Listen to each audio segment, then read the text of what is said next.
इसलिए संकल्प का त्याग करे, कभी कुचेष्टा न करे।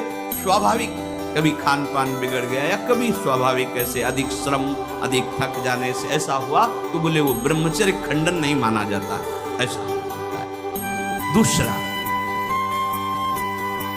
अब हम सामने तो आंख नहीं मिला रहे काम भाव से, लेकिन हम छुप करके किसी शरीर को देख रहे हैं।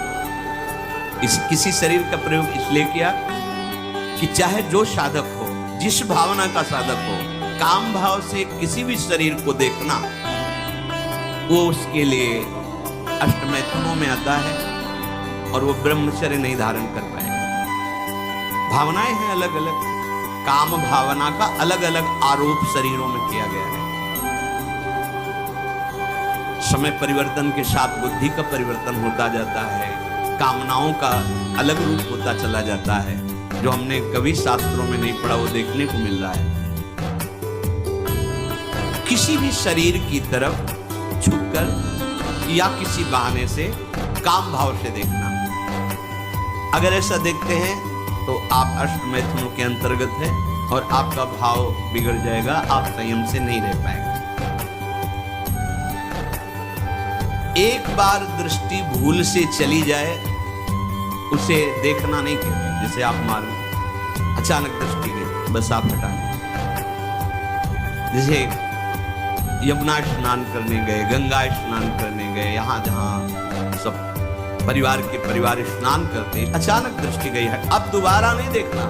अगर दोबारा देख लिया तो अष्टमैथुन के अंतर्गत आता, वो आपका भाव बिगाड़ देगा। भूल से दृष्टि चली जाए तत्काल उधर से दृष्टि हटा ले।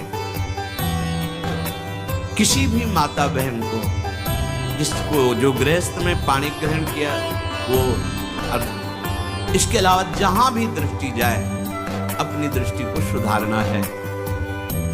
जैसे हम अपनी माँ के पास रहते हैं तो क्या भाव, कोई गलत भाव थोड़ी है।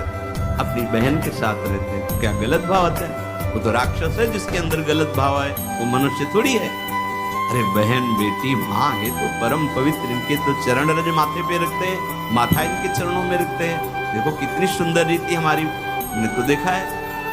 कभी बेटी से पैर नहीं छुआते थे पिता, पैर छूते ही थे। बेटी के पैर देवी दुर्गा के स्वरूप मानते, एक कन्याएं भगवती का स्वरूप ऐसा मानते। और बहन जब राखी बांधती है तो भाई तो माथा रखता ही है, चरण छूता ही है, पूज्य भाव रखता। ऐसे ही जननी सम जाननी, ये सब भगवती अम्बा की अंश अपने लोग तो सब श्री जी की सखियां हैं, लाडली जी के दुलारी की आदि सखियां हैं, अपने को ऐसा भाव। अगर हम स्त्री को, किसी भी स्त्री शरीर को देखकर भोग भावना करते हैं, हमारा पतन निश्चित है। कोई क्रिया हो या ना हो, ये चिंतन वाली बात है, ध्यान रखना। किसी भी माता बहन को भोग बुद्धि से, जैसे शास्त्रों में कहा गया नरकस्य नारी, बात है कि तुम्हारी भोग भावना जो नारी के प्रति है ये नरक पहुंचा देगी। त्रिविधम नरकस्येदम द्वारम नासन मात्मनः कामः क्रोधः तथा लोभः तस्मादेत्रयम् त्यजेत्। माताओं बहनों की तरफ देख करके काम भाव से उनको देखना तो तुम समझ लो नरक जाने का रास्ता फिट कर रहे हो। त्रिविधम नरकस्येदम, शास्त्रों ने तो जगदम्बा कहा है, शास्त्रों ने तो माँ कहा है इनको।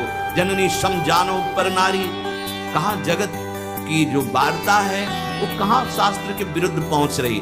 शास्त्र उसको कह रहा है जो माताओं बहनों को गलत दृष्टि से देख रहा है कि नरक, ये तुम्हारे नरक का हेतु बनेगा जो तुम देख रहे हो स्त्री को काम भाव से।